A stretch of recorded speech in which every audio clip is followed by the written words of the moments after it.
Morning, afternoon, evening, forever you're watching. You're welcome back once again to the Making Masters, a channel so dedicated to demystifying mathematics, making complex problem look easy. What do we have today? Come along, a very interesting one.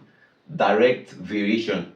When you are talking about variation, especially the direct variation, we are talking about two quantities. The increase in one quantity leading to an increase in another quantity.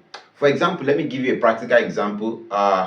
If this marker is sold for, let's say, $100, this one marker, the more money I have, the more markers I can purchase. So as the money I have increases, my purchasing power for this marker increases. That's an example of direct variation. But the less money I have, the less markers I can purchase. So an increase in one quantity leads to an increase in the other, or a decrease in one quantity leads to a decrease in the other. Come along, let's look at the question. If y varies directly as x, solution, if y varies directly, we use the proportion sign, varies directly as x, and y is equals to 5 and x is equals to 2. When you are having a direct or a variation question, the first thing, when you are given the value of the two quantities, in this place y and x, the first thing you are expected to find is the constant of proportionality. And how do we find it? This is the proportion sign. For us to remove it, we introduce the constant of proportionality. So y will be equals to, we can use our k as the constant, k x. We remove the proportion sign and introduce the constant. So the first set of values you'll be given, you will use it to find the constant of proportionality. So our y is 5. So wherever we see y, we put 5. So 5 equals to k times our x is 2. So 2 times k, that's 2k. For us to get our k, so this is 5 is equals to 2k. Now for us to get the constant of proportionality, we divide both sides by 2 over 2 over 2. So our k will be equals to 5 over 2. Now I haven't found that. Now we are asked to find the value of y when x is 4. So the value of y, what will y be?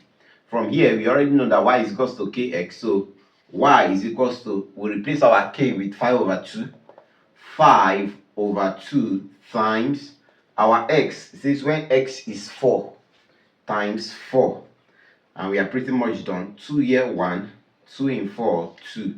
So we have 5 times 2, which is equals to 10. So the value of y when x is 4 is 10. So when y is equals to 10, x is equals to 4. Alright, let's look at the second example. It says, if P is directly proportional to Q, the first question says find the constant of proportionality. The second one says find the relationship between P and Q if P is equals to 16, Q is equals to 12, and the last one says find the value of P when Q is 24. So the first thing, we know that our P is directly proportional to Q. So remember, when we remove the proportionality sign, we introduce the constant of proportionality, which is k. So our P will be equals to k times Q. Now it says when P is equals to 16, I told you that the value you'll be given first for the two quantities will be used to find the constant of proportionality. So our P is 16. So that means 16 is equals to, our Q is 12. 12 times k. K times 12. So divide both sides by 12 over 12. So our k will be equals to 12 here 1, 12 here 1. What can divide 16 and 12? That's 4. 4 in 16, that's 4. 4 in 12, that's 3. So our k is equals to 4 over 3. So we have ended up finding the constant of proportionality, which is 4 over 3. Now let's move to the second one. It says find the relationship between P and Q. When you are asked to find the relationship between P and Q, all you need to do is to impute the constant into this equation. That's all. So the relationship between P and Q is that P is equals to 4 over 3q. That's the relationship between P and Q. And the last one says find the value of P. So what is the value of P when our Q is 24? So that's 4 over 3 times 24. So 3 here, 1. 3 here, 3 in 24 is 8. Now 8 times 4 is equals to 32. So 32 is the answer.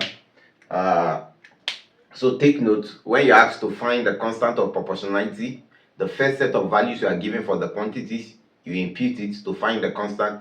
Then when you are asked to find the relationship between the two of them, that constant you have found, impute it into the equation and you are good to go. Alright, let's look at this other example.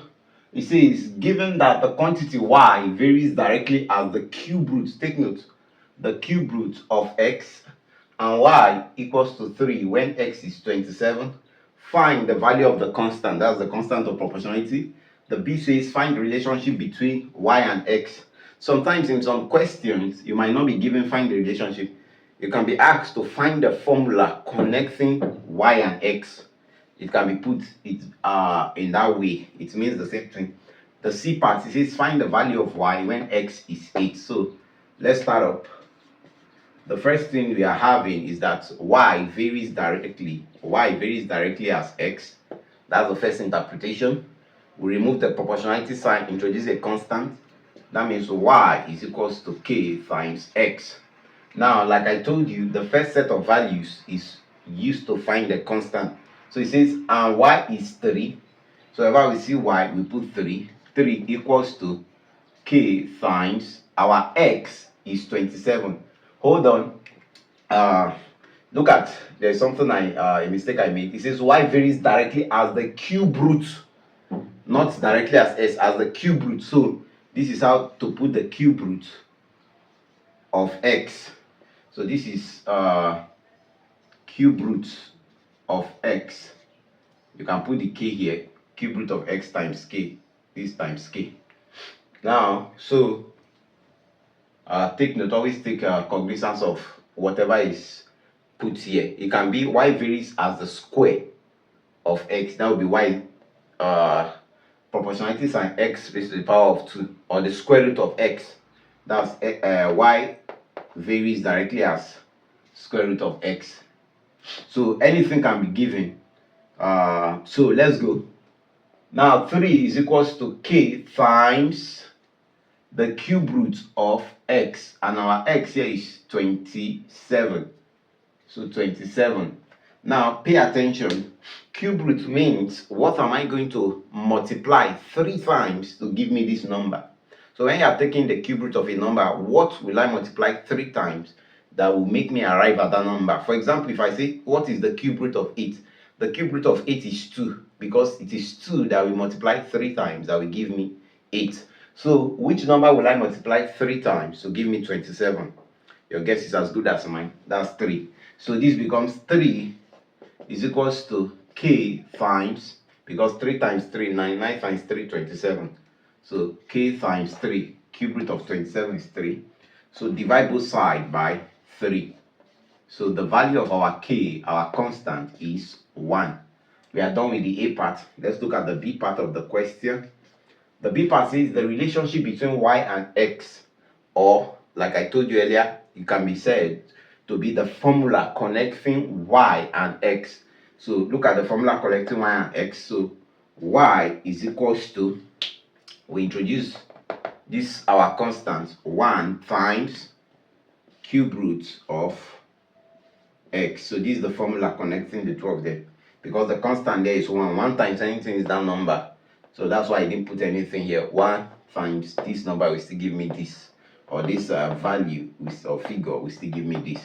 Alright, we are done with the B part. The C part, it says the value of y when x is 8. So what's the value of y? Y is equals to cube root of when x is 8.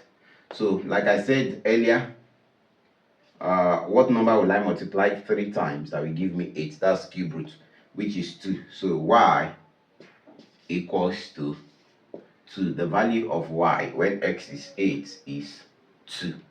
Alright, I hope you have enjoyed today's lesson. Before we go, just like in our usual style, here's some list of take-home fun that you can practice at your leisure time. The first one says the area A of a circle is directly proportional to the square of its radius. Take note, so the square of its radius, that's r squared. A is proportional to r raised to the power of 2. A, find the relationship between A and r if A is equals to 50 meters square when r is equals to 2.5 meter. The B part says find the value of A when r is equals to 4.5 meter. Now the second question, the force F exerted by a spring is directly proportional to its extension x. If a force of 8.5 Newton produces an extension of 2.5 centimeter, the first question, calculate the extension produced by a force of 27 Newton.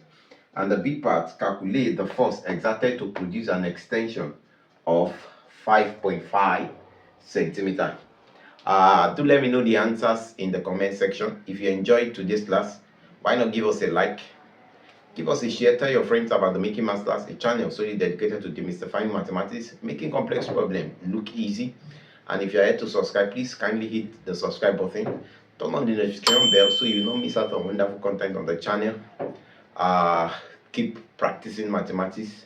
It's a fun thing to do. If there's any aspect of mathematics you are struggling with, why not put it in the comment section and I'll be there to attend to you. Also, let me know the answers of this take-home fun in the comment section. Till we meet again, keep practicing. Remember, mathematics is fun. Shalom.